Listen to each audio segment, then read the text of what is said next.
आज घोषणा होते आहे. एनसीपी शरद पवार ही तुमच्याबरोबर आहे. शशिकांत शिंदे राष्ट्रवादी काँग्रेसचे प्रदेशाध्यक्ष येत आहेत. आज शिवसेना भवनामध्ये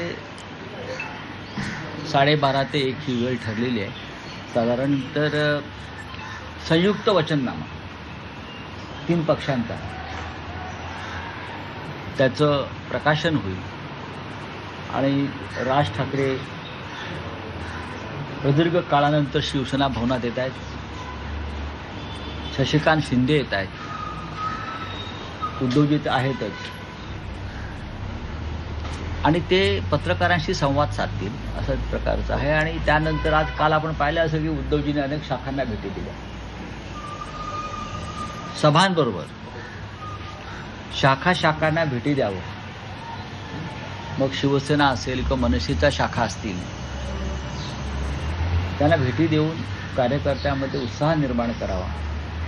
शाखा भेटी ही एक छोटी सभाच असते. तर माननीय उद्धवजी आणि राज्य या दोघांनीही हे ठरवलं आहे की जसा वेळ मिळेल सभा आणि दौऱ्यांतून त्यानुसार मुंबईतील शाखांना भेटी द्यायच्या. राऊतसाहेब, एक माहिती समोर येते आहे की 12 जानेवारीला महायुतीची सभा शिवाजी पार्कमध्ये होते आहे. ठाकरे बंधूंच्या सभेचं काही नियोजन आहे का? कारण आम्ही खरं म्हणजे 11 तारीख मागितली होती रविवारी. पण जसं बिनविरोधचा घोटाळा आहे ज्याच्या आधी ससा तो पारधी सत्ता आहे, त्याच्यामुळे आता तारखांचे काय घोळ पालिका प्रशासन नगरविकास प्रशासन त्यांच्या हातामध्ये आहे. पण आमच्या लोकांनी मग मनसेतर्फे असेल किंवा शिवसेनेतर्फे असेल 11 आणि 12 या दोन्ही दिवशी आम्ही मागणी केलेली आहे शिवतीर्थ. पण आम्हाला खात्री आहे 11 किंवा 12 शक्यतो 12 या दिवशी आम्हाला सभेची परवानगी मिळू शकते. सर, जी 12 जानेवारी ही तारीख महायुतीच्या सभेसाठी नाही, हे त्यांचे प्रयत्न सुरू आहेत की आमची मुंबईमध्ये शिवतीर्थावर सभा होऊ नये. हा एक रडीचा डाव त्यांचा टाकण्याचा प्रयत्न सुरू आहे. त्यासाठी त्यांनी जी मागणी करतो आपण की आम्हाला हे मैदान मिळावं, त्या तारखांचे सुद्धा घोळ केलेले आहेत. त्यांच्या हातात सरकार आहे ना. राऊतसाहेब, प्रश्न हा आहे की समजा जर 12 तारखेला महायुती सभा होणार असेल तर मग ठाकरे बंधूंची संयुक्त सभा होईल ना. प्रचाराचा स्वभाव एवढी मोठी मुंबई आमची आहे. ती मुंबई काय महायुतीच्या बापाची आहे, बापजाद्यांची आहे का? उपऱ्यांची आहे का? भ्रष्टाचारांची आहे का?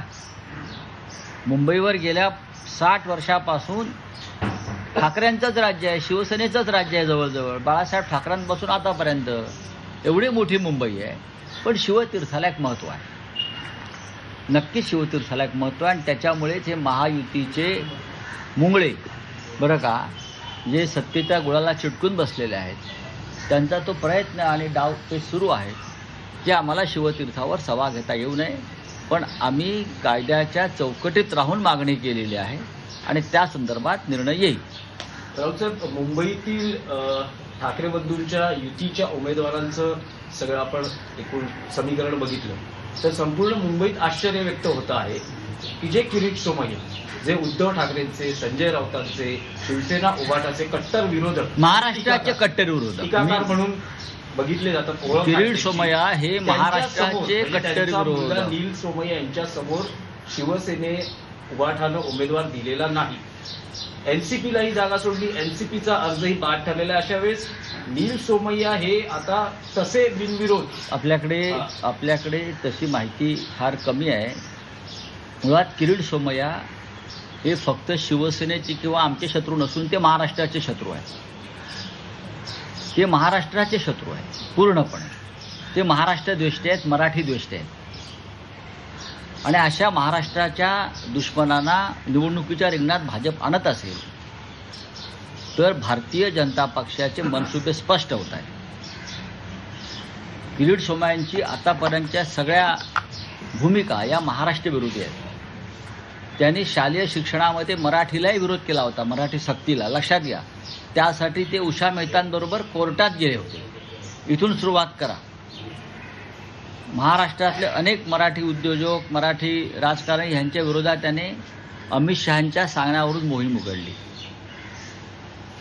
त्यातून आम्ही बाहेर पडलो सगळे, आणि भारतीय जनता पक्षात हे सगळे भ्रष्टाचारी गेल्यावरती किरीट सोमय्याचं तोंड शिवलं गेलं.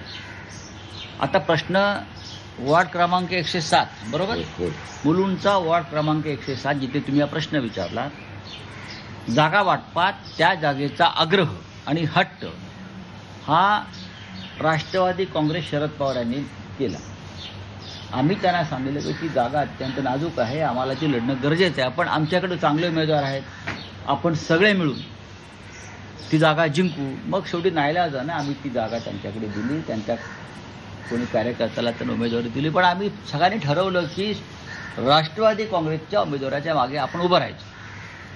पण नेहमीप्रमाणे जो बिनविरोध घोटाळा झाला त्यात 107 वॉर्डसुद्धा त्या घोटाळ्यात सामील झाला.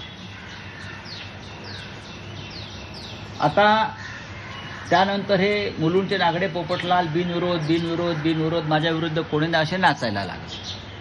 तसं नाही आहे. राष्ट्रवादी काँग्रेसला ती सीट सुटल्यावर आमचे तिकडले कडवट शिवसैनिक, शिवसेनेचे पदाधिकारी राहिलेले दिनेश जाधव यांनी आपला अर्ज तिथे भरून ठेवला. त्यांना भीती होती की काहीतरी गडबड होऊ शकते, आणि त्यांचा अर्ज कायम आहे.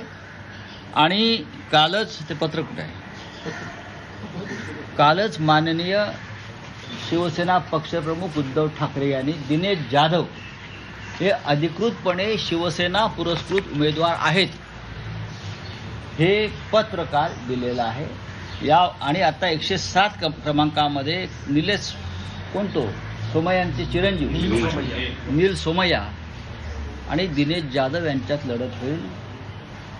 फक्त दिनेश जाधव यांना मशाल चिन्ह मिळू शकलं नाही, त्यांचं चिन्ह दूरदर्शन संच आहे. पण लढाई काटेकी होणार, लढाई काटेकी होणार, काटेकी टक्कर होणार. ते बिनविरोध येऊ शकत नाही, त्यांना संघर्ष करावा लागेल आमच्याशी. आणि आम्हाला खात्री आहे की सगळे महाराष्ट्र हा आपलं राज्य, मुंबई माझी म्हणणारे सर्व भाषिक या महाराष्ट्र देशाविरुद्ध एक होतील आणि दिनेश जाधव यांचा विजय होईल, याच्याविषयी आमच्या मनात शंका आहे. अजित पवारांना घेऊन पश्चाताप होत असल्याचं रवींद्र चव्हाण म्हणत आहेत. अजित पवारांना घेण्यापूर्वी आणि देवेंद्र फडणवीसांना उच्चार करा म्हणून सांगितलं होतं, असं देखील कालच्या नाही. एकनाथ शिंदेना घेतल्यामुळे पण भाजपला पश्चाताप झाला.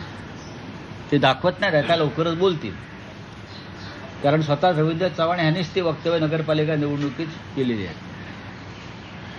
मग अजित पवार असतील, एकनाथ शिंदे असतील, यांना सत्तेत घेतल्यामुळे भारतीय जनता पक्षाला नक्कीच पश्चाताप झालेला आहे.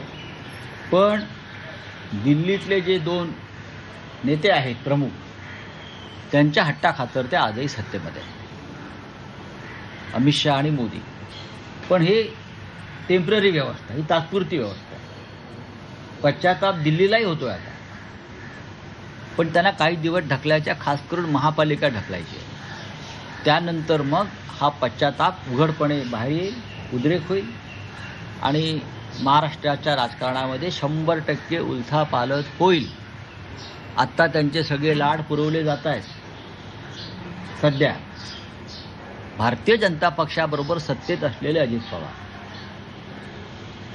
हे भारतीय जनता पक्षाच्या भ्रष्टाचारावर बोलत आहेत आणि तरीही सत्तेत आहे. बरोबर आहे. हा एक महाराष्ट्राच्या राजकारणातला फार मोठा चमत्कार आहे. तरी ते सत्तेत आहेत आणि ते सांगतायत माझ्यावर 70,000 कोटी घोटाळ्याचा आरोप करणाऱ्यांबरोबर मी सत्तेत आहे. त्याच पद्धतीनं एकनाथ शिंदे त्यांच्यावर, त्यांच्या कुटुंबावर, त्यांच्या सहकाऱ्यांवर भ्रष्टाचाराचे प्रचंड आरोप आहेत, झालेले आहेत. त्यातल्या काही लोकांवर ईडीची कारवाई झालेली आहे, सुरू आहे. तरीही ते आरोप करणाऱ्यांबरोबर सत्तेत आहे. पण हे ओझं भविष्यात भारतीय जनता पक्ष फेकून देईल अशी माझी माहिती आहे. तुमचा वचननामा जाहीर झाल्यानंतर भाजपकडनं मुंबई महानगरपालिकेच्या कारभाराचा 30 लाख कोटींचा आरोपपत्र सादर करणार आहे. करू द्या. भारतीय जनता पक्ष म्हणजे काय इंटरनॅशनल न्यायालय आहे का? त्यांच्यावरती आरोपपत्र दाखल केलं तर आरोपी क्रमांक 1 मुंबई लुटणारे आरोपी क्रमांक 1 अमित शहा, आरोपी क्रमांक 2 गौतम अडाणी, आरोपी क्रमांक 3 एकनाथ शिंदे ह्यांच्यावरती आरोपपत्र दाखल करावे लागतील आम्हाला. मोदींपासून ही मुंबई लुटण्याचं काम कोणी केलं? भ्रष्टाचाराला थारा कोणी दिला? मुंबईतल्या नरेंद्र मोदी अमित शहानी दिला. आम्हाला काय तुम्ही सांगताय? काल महायुतीची सभा झाली, त्या सभेमध्ये एकनाथ शिंदे, देवेंद्र फडणवीस यांनी अनेक गोष्टींवर टीका केली. करू द्या हो. त्यांचं असं म्हणणं आहे की श्रेय हे ठाकरेंची शिवसेना घेते. एक बालकांची टोळी जी श्रेय घेण्यासाठी कॅम्पेन करत आहे, पण पब्लिक सब जानती है. ते हेही म्हणतात की मराठी महापौर होईल. तुम्ही जे आव्हान दिलं होतं म्हणत की हिंदू महायुती आणि नाही नाही, मग मराठी बोला ना थेट. हिंदू कशाला आणताय मध्ये? मग थेट मराठी का बोलत नाही? मराठी बोलताना यांची जीभ का अशी लुळी पडते आहे? आम्ही बोलतोय मराठी महापौर होईल, पण मध्येच हिंदू कशाला आणताय? हां, मराठी बोला ना. ही मुंबई, हा महाराष्ट्र हा मराठी माणसाचा आहे. आणि हिंदुत्व शिकवू नका. शिवाजी महाराज आणि बाळासाहेब ठाकरे हिंदू हृदय सम्राट हे या महाराष्ट्रात जन्माला आले. इथे औरंगजेब जन्माला नाही आला, तो गुजरातमध्ये जन्माला आला. तर आम्हाला फडणवीस वगैरे लोकांनी हिंदुत्व शिकवू नये. आणि त्यांच्याबरोबर कोण ते झंपे उभे असतात, एकनाथ शिंदे वगैरे, बरं का, ते आम्हाला हिंदुत्व शिकवणार. काय संबंध आहे त्यांचा हिंदुत्वाशी? हे बुटचाटे दिल्लीचे सगळे. महापालिका निवडणुकांमध्ये जे 66 उमेदवार बिनविरोध निवडून आलेले आहेत, निवडणूक आयोगानं म्हटलं की अजूनपर्यंत त्यावर निर्णय दिलेला नाही. चौकशी होईल, अहवाल सादर होईल आणि त्यावर नंतर निर्णय घेतला. कायदा सांगतो, नियम सांगतो, अशा प्रकारे बिनविरोध निवडणुका आता होऊ शकत नाही. कारण EVM वरती अजून एक बटन असतं, नोटा. ते दाबण्याचा अधिकार प्रत्येक मतदाराला आहे आणि तो एक उमेदवार आहे नोटामध्ये. ते रिंगणामध्ये आहेत ना लोक.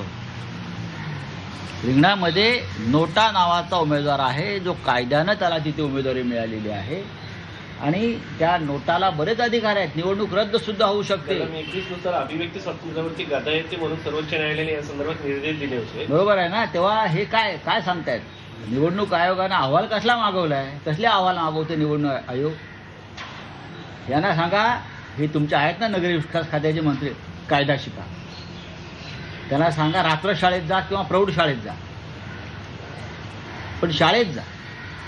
आतापर्यंत तुम्हाला जे काय थोडंफार साक्षरता आहे ती शिवसेनेमुळे आमच्या. तुम्ही शिकलाय. तुम्ही कोण होता? पण कल्याण किंवा डोंबिवलीमध्ये ठाकरे बंधूंच्या उमेदवारांनी जी नाट्यमयरित्या अचानक नाट्यमयरित्या नाही. माघार घेतली, त्याची पक्षांतर्गत काही चौकशी झाली आहे का? हे नेमकं कशातून घडलंय? कशात 40 आमदार कसे फुटले त्याच पद्धतीने माघार घेतली. तिकडे 50 कोटी ते 5 कोटी, बरं का. तिथे 50 कोटी आहे, 50 कोटी ते 5 कोटी. जळगावला 50 लाख, काही ठिकाणी लाखात लहान महानगरपालिकांमध्ये, काही ठिकाणी एका खोक्यात. पण खोकी आणि पेट्या यांचा संदर्भ या माघारीशी आहे. पण तेवढं सोपं नाही निवडणुका होणार. राहुल नार्वेकरांवर अद्याप कारवाई केली निवडणूक आयोगाने दिली नाही. सर्व व्हिडिओ समोर आले, सर्व प्रकारचे बातम्या येताना निवडणूक आयोग गांडू आहे. कापायचा नाही शब्द. हिंमत पाहिजे. तुम्ही संविधानिक पदावर बसलेला आहात. तुमच्या कार्यालयात शेषनचा फोटो लावा, TN शेषनचा. आणि शेषनने ज्या प्रकारे काम केलं निवडणूक आयोग म्हणून त्या पद्धतीनं काम करण्याचा प्रयत्न करा. नाहीतर तुम्हाला लोक गांडू किंवा ताटाखालची मांजरच म्हणणार. जसा गब्बर सिंग म्हणाला होता ना, इज्जत मिट्टी में मिळाली, तसं निवडणूक आयोगानं त्यांची प्रतिष्ठा धुळीच मिळवलेली आहे या महाराष्ट्रात आणि देशामध्ये. काय तुम्ही सांगताय आम्हाला? आणि कुठला कायदा?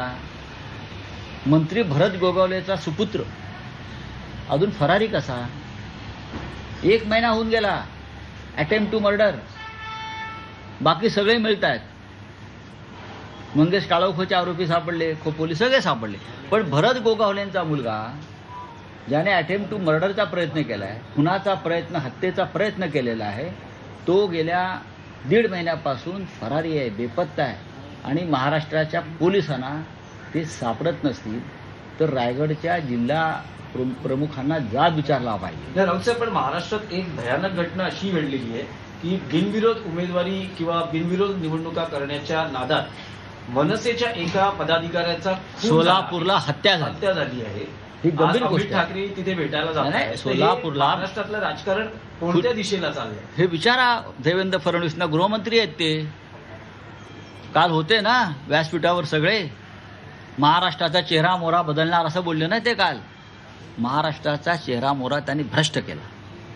महाराष्ट्राच्या चेहरा मोहऱ्यावर त्यांनी निरपराधांचं रक्ताचे शिंतोडे उडवले आणि म्हणतात आम्ही महाराष्ट्राचा चेहरा मोहरा बदलणार आहोत. हां, यांचे सगळे भ्रष्ट आणि खुनी मोहरे निवडणुकीत उतरलेले आहेत. हे काय आम्हाला सांगतायत? सोलापूरची हत्या, याचं उत्तर फडणवीसांना द्यावं लागेल. गुंडांना पाठीशी घालणारे सरकार आहे. यांच्या सरकारमध्ये गुंड आहेत आणि खुनी आहेत. चला हिंदी में सर, एक वेबसाईट तयार करण्यात आली आहे. बोला, आप बोलिए. सर, एक वेबसाईट तयार करण्यात आलेली आहे हायटेक नावाची. आज शिवसेना उद्धव बालासाहेब ठाकरे, महाराष्ट्र नवनिर्माण सेना और राष्ट्रवादी कांग्रेस शरद पवार साहब तीनों का एक जॉइंट मैनिफेस्टो वचननामा हम आज उनका प्रकाशन करेंगे, प्रदर्शन करेंगे.